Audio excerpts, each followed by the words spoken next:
Hello everyone and welcome to Star Wars Lore. Today we're going to be doing a review of the latest episode of Star Wars Rebels Season 3 through Imperial Eyes.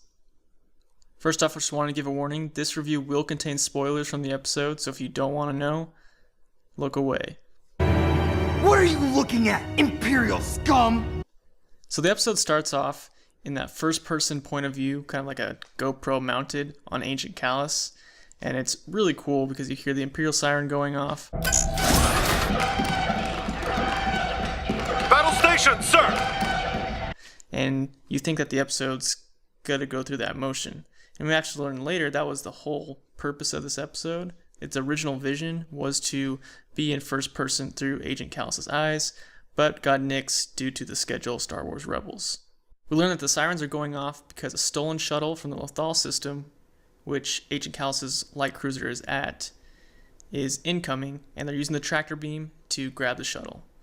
We learn that Ezra is aboard the shuttle, and it's his intention to rescue Agent Kallus. They think he's in trouble, which he is, and he needs to get him out of there. Also, just a little side note, how many times has Chopper been painted? I feel like he's been painted at least a dozen times throughout the series, so I don't know times that they have to scratch off that black paint. Grand Admiral Thrawn's fleet suddenly arrives with his flagship, the Chimera. Agent Kallus and Lieutenant List bring Ezra and the droids aboard the Chimera. One really cool Easter egg is as they're walking through the halls, Rae Sloane is shown passing, and Lieutenant List asks, "What is Sector Command staff doing here?" Which I thought was really cool. And if you don't know who Rae Sloane is, she's a major character in A New Dawn and in the Aftermath series specifically.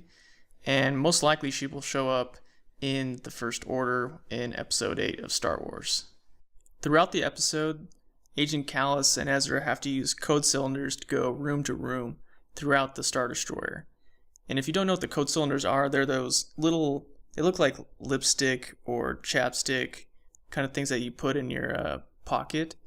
And those are used in terminals to gain access to certain rooms. So that was kind of cool where they kind of dived in to show exactly what those are, especially on admirals and captains and high-ranking officers. Agent Kallus and Lieutenant List meet up with Grand Admiral Thrawn and Colonel Yularen of the ISB, the Imperial Security Bureau. There they discuss that there is a rebel spy and that they need to be very wary of those around them. Grand Admiral Thrawn also reveals that he is very close to figuring out where the rebel base is. He's done a lot of research. He talks about how he has looked at all the hyperspace paths, proximity to Lothal, and various other factors, and he has put it down to a small database of planets. Inside Grand Admiral Thrawn's office, there are a lot of Easter eggs. I won't discuss all of them here. I encourage you to watch Rebel Recon, its most recent episode, as it dissects them one by one and kind of shows them off. One that they did not mention was Hera's heirloom is still in Admiral Thrawn's office from a previous episode. Agent Kallus then decides to go break Ezra out of the prison. In the meantime, they have to find the right clearance codes so that Rex and Kanan can use their stolen Imperial shuttle to board the Chimera, because originally they had the light cruiser codes. So Chopper has to work to get that, and to get in there, they have to go back into Grand Admiral Thrawn's office to get the right clearance. At the same time, they learn that since they're so close to the rebel base, they need to switch the database of planets that Thrawn is using to find the rebels and switch out the rebel base's planet for a fake planet. During this, Agent Kallus changes the assassin droids that Admiral Thrawn spars with to actually attack and try to kill him. But Admiral Thrawn shows off his moves. You can tell he's very talented in a variety of martial arts and kills them both.